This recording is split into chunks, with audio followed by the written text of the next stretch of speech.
Chuck Schumer, in his jubilance on election day, said, first we take Georgia, not we win Georgia, not we earn every vote, not that we're going to work hard in Georgia, but we're going to go take it. I don't know about you, but I don't want anybody taking my freedom. You're listening to Code Red with Secure America Now, the largest national security grassroots army. Hi, my name is Alan Roth, president of Secure America Now. We're an organization that has over 4 million members, and we are privileged to have with us today Senator Marsha Blackburn of Tennessee. Senator Blackburn has recently published, I know she's published other books, but her most recent book is The Mind of a Conservative Woman, Seeking the Best for Family and Country. Welcome, Senator Blackburn. Oh, thank you so much. I'm delighted to join you and all of your viewers and talk a little bit about conservatism and how important it is right now for our nation. And we look forward to that discussion. I'd like to begin by talking about another election, or should I say elections, that are coming up on January 5th in the state of Georgia. There are 2 Senate, what they call runoffs. And why should America be concerned about these elections? What are the national implications of these elections? Well, I will say at the top of the list, you can listen to what Chuck Schumer had to say about these elections, and he defined it pretty well as far as they are concerned, and it is something that the American people should be very wary of.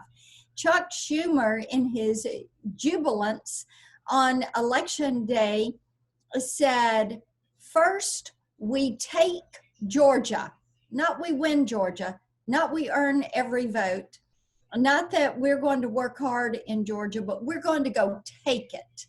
I don't know about you, but I don't want anybody taking my freedom. I don't want anybody taking away from Tennesseans what is theirs. So Chuck said, we're going to go take Georgia, and then we're going to change America. Here's what he is planning to do with his power. He is going, he says, to first of all, add justices to the Supreme Court. Well, first he's going to abolish the filibuster rule, the 60-vote rule in the Senate, because as he and AOC and Pelosi have said, they don't want to have to negotiate with Republicans. They just want to go do whatever they want to do. They don't want to listen to the people. They don't want to listen to anybody. So they're going to abolish that 60-vote filibuster rule. Next, he says they're going to expand the Supreme Court. Now, there are some on the left that want 12, others 15 justices, others want to rotate judges. Bernie wants 180 justices for the Supreme Court. So expanding the Supreme Court. Then they're going to repeal the Trump tax cuts. So your taxes, they say, are going to go up. They say your electric bills are going to go up. Why is this going to happen? It's going to happen because they're going to begin implementing the Green New Deal, ending fracking, ending the use of natural gas, and continuing the demise of the coal industry. Then when it comes to health care, they're going to look at 153 million Americans that have their own insurance through their employer or through the individual market. And they're going to say, we're going to do away with private health insurance. And oh, by the way, all of you 57 million Medicare enrollees, we're shutting down Medicare, and we're putting everybody with the 66 million on Medicaid and the 13 million who are in our veterans network, and everybody is going to be in one government-run healthcare program. That is what they call the public option.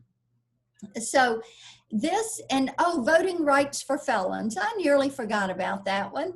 But they're planning to do that as they give statehood to DC, a city that's just a mid-sized city, 500,000 people. They're going to give it statehood so that it has its own 2 senators. They want lobbyists and the elite and the swamp to have their own 2 senators. And then they're also going to give statehood to Puerto Rico, because they think if they add 2 states that have a tendency to always be blue, they're going to have a permanent majority. So that's how Chuck Schumer is planning to change America. And for him, Georgia is ground zero. And what they have running in Georgia, they have a young man who really has no work experience.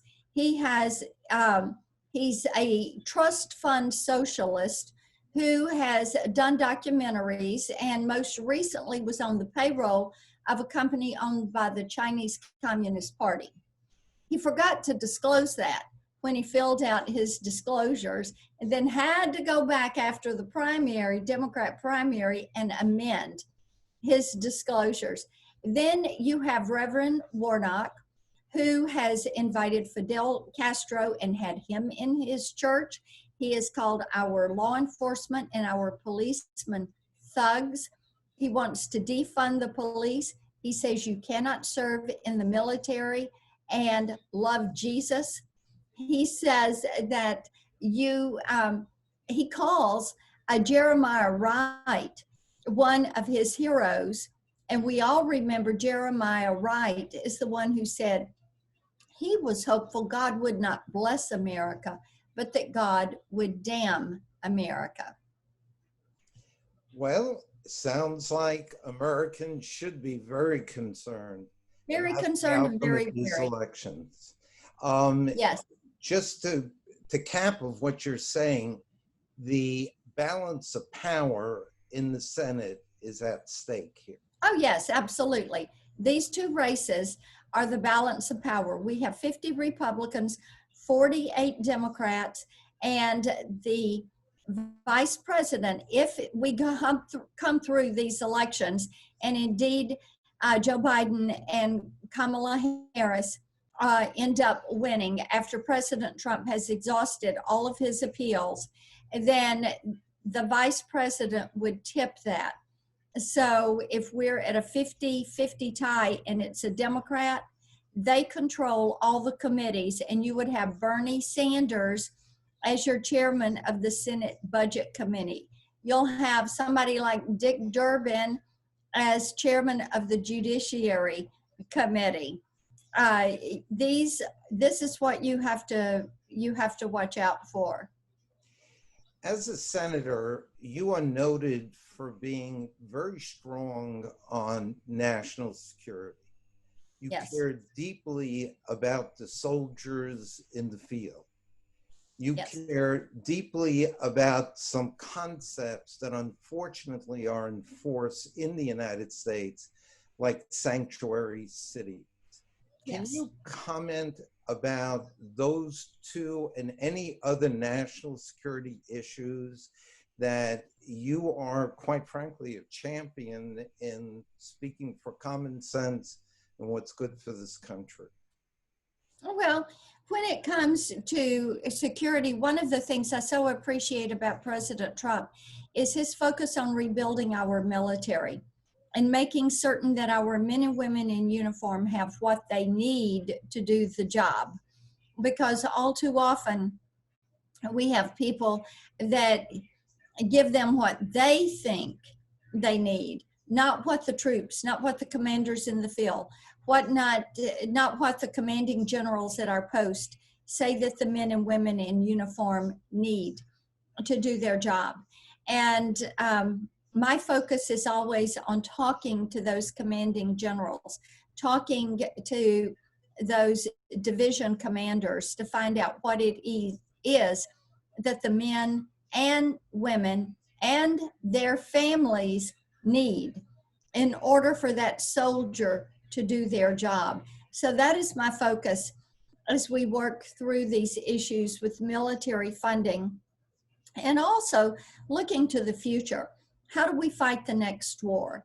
The importance of Space Force, the importance of public-private partnerships in innovation with technology to make certain that we are a competitor when it comes to great power competition, and that we don't let the Chinese and their buddies, the Russians and the Iranians and the North Koreans, get ahead of us.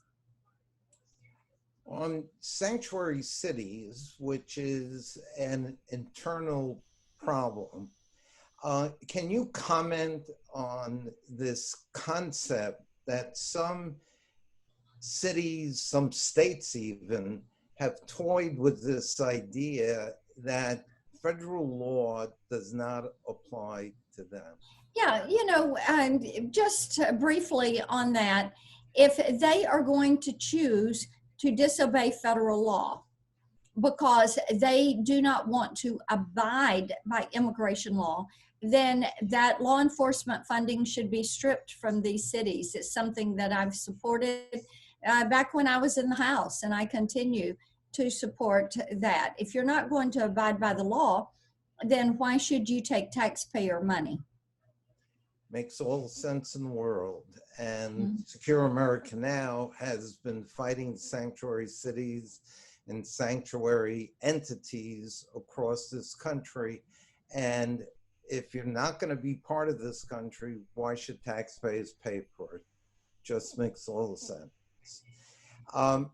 In your book, which I mentioned in my introduction, I just want to get the title correct, so I'm going to read it. The Mind of a Conservative Woman Seeking the Best for Family and Country. Why did you write the book?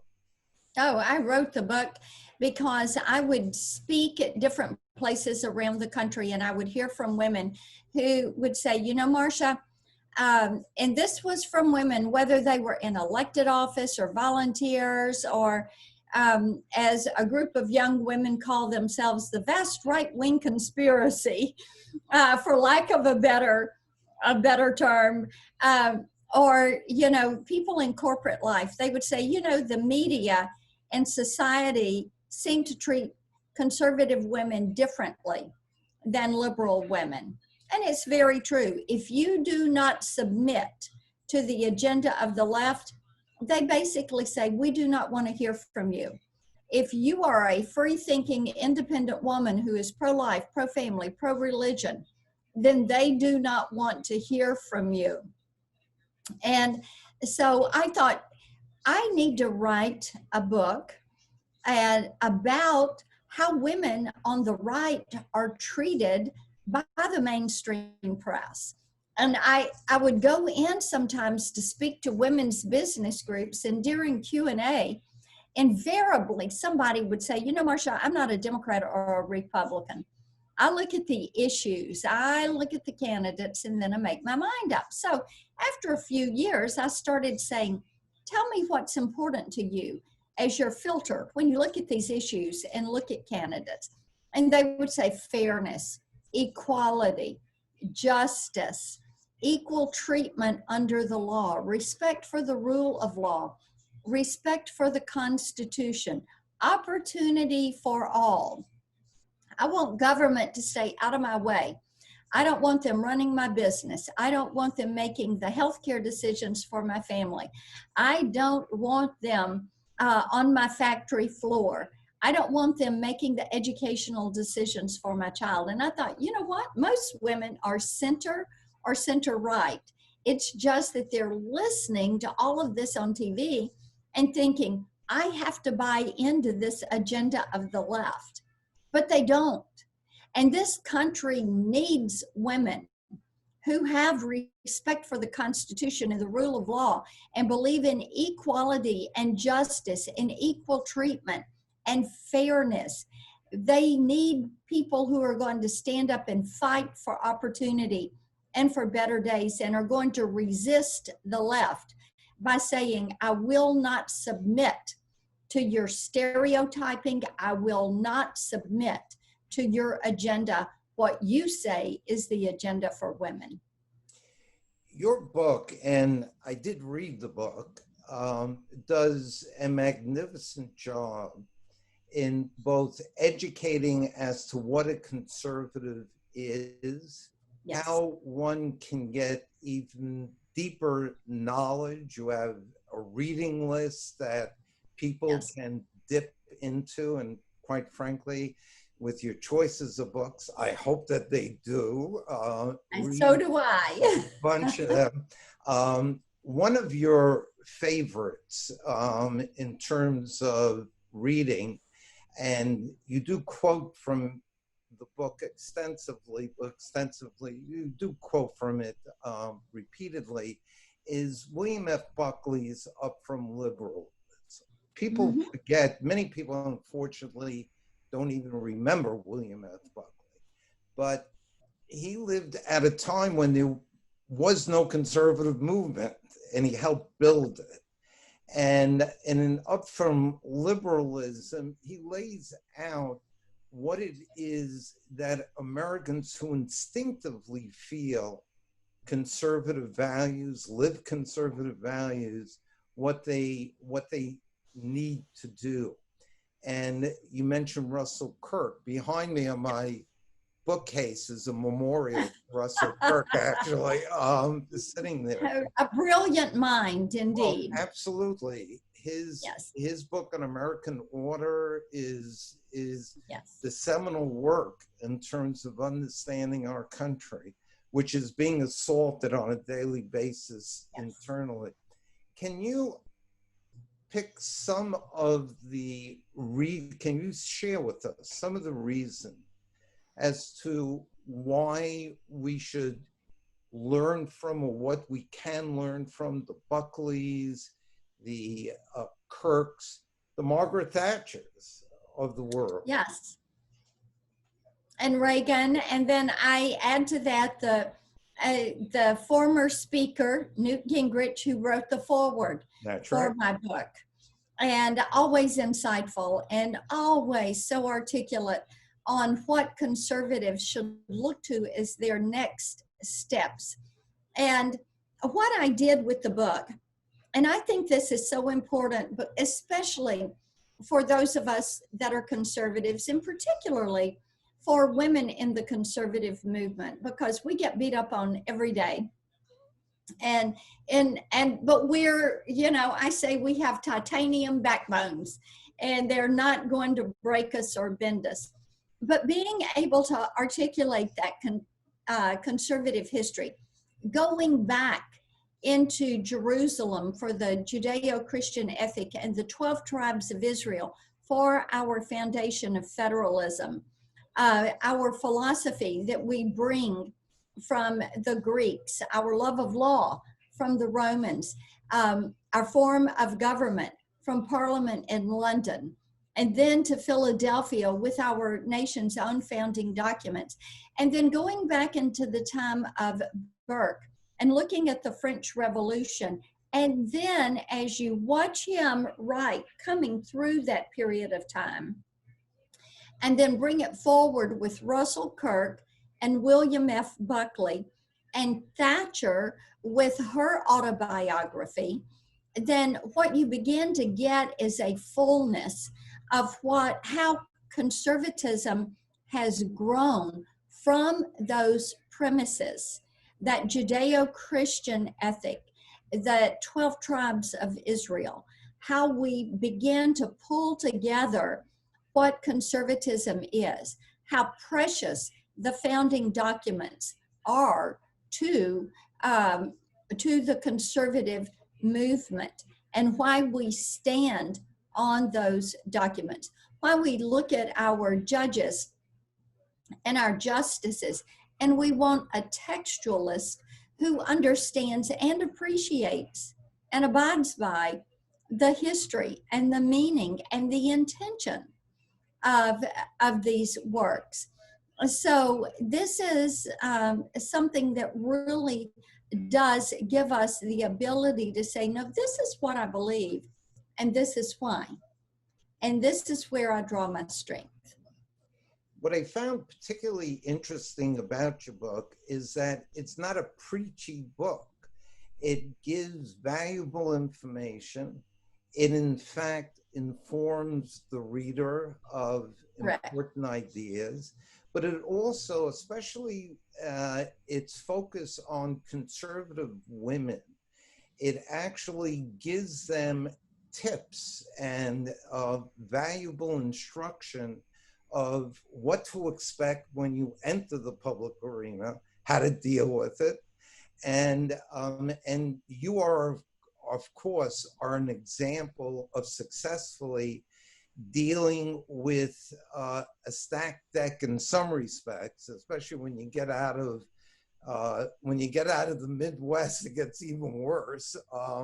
But but also how important it is to engage, to bring your value.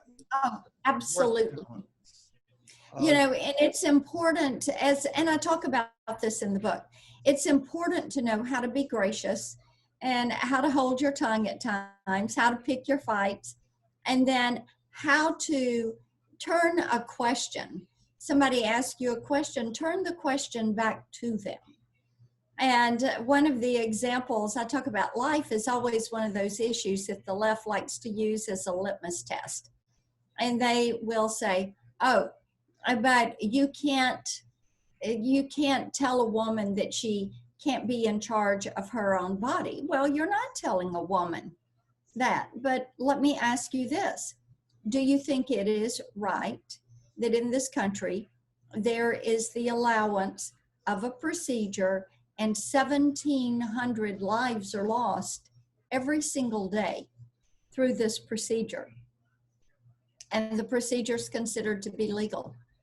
And of course, the answer is no. yeah. When you talk about immigration and the issues, do you think it is right that these coyotes go into villages in Central America and that they take money from these families, promising these families that their children are going to be able to go to America and then their children are going to send for them? And then the parents don't hear from the children. And all too often, they've been moved into gangs or into drug rings or into human trafficking or into labor gangs. And to me, that is modern day slavery, and it needs to stop.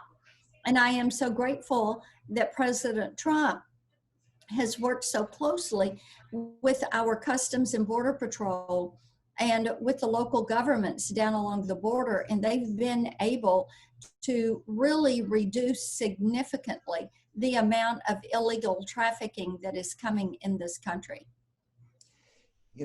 Many Americans and many members of Secure America Now feel that the forces of bad have just dominated this country. They've been allowed to destroy businesses.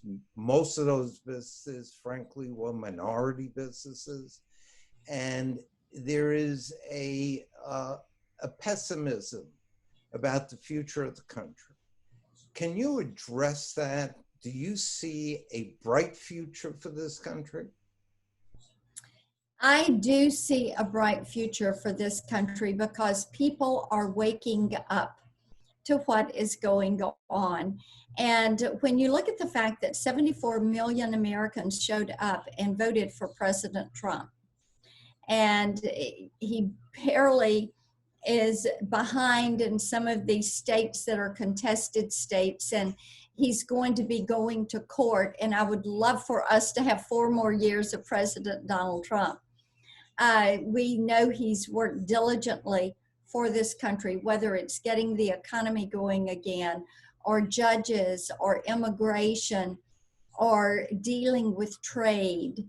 And he's done it every single day with the mainstream media, with the left, using social media to beat up on him and his family every single day, but he has persisted. And the American people are becoming so aware of this. And quite frankly, I talk to women every day who are incredibly concerned about what is going to happen to their children and with their children's future. And this is one of the reasons that you see so many people that are saying, we have to win these races in Georgia. We have to have the firewall, and the Senate is the firewall. Tell me what I can do to help. And we hear it every single day. We know that there are people who ended up voting for Joe Biden for one reason or another, but they are not going to vote for the Democrat candidates for Senate. They do not want that one party control.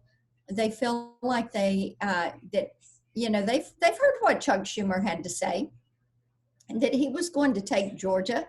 It's not for Georgians to decide. They're going to do whatever is necessary. They're moving people in from California and New York and all these places. And you've got the organization led by Stacey Abrams, who is saying they have 900,000 votes that they have pulled together. And people are going, hey, wait a minute, that's not how we prefer to have our elections handled. They want the integrity of the system to prevail. And so I think that every single day you're seeing people say, we want our country to focus on first principles. We value the Constitution. We value our freedoms. We do not want people changing our country. I could not have said that better. You, by example, are a role model for conservative women and for conservative men. And I want to urge people, and we will, as we market this conversation, we will also market your book. And I think that people, men and women, will definitely benefit by reading your book, The Mind of a Conservative Woman. And I do thank you for coming here, but I'd like to ask you one question slightly off topic, which is doing research on your record. I came across that your husband is the founder of a bow tie, International Bow Tie Society. While I don't wear bow ties, I do appreciate the breaking, I guess, the normal way of wearing ties. And what prompted him to do that? Well, he enjoys wearing bow ties, and it started kind of as a little bit of a joke with him. And then he thought, you know what, this is a great idea. And then he wrote a book, The Bow Tie Bible, about how to actually tie and wear bow ties, and a little bit about the history of bow ties. It's really a tongue-in-cheek, fun sort of book that has a lot of good information in it. And then, because some people would say, really fine bow ties are difficult to find. So he has begun manufacturing some bow ties, but it started as a hobby, and it's something that he thoroughly enjoys. Well, more power to him, more power to you. I thank you for spending the time with us. And I look forward to being in touch with you in the future. And I extend an open invitation anytime you would like to share your thoughts with the American people. Please contact us. We'd love to have you on again. Oh, thank you so much. I appreciate that. It is absolutely delightful to join you, and you all keep up the good work. Thanks so much. Thank you. Bye-bye. Take care. Bye-bye. Thanks for listening to the Code Red Podcast. Be sure to click subscribe to stay up to date and be the first to hear about our future podcast. You can also find and subscribe to the Code Red Podcast on Podbean, Spotify, Google Play, and YouTube.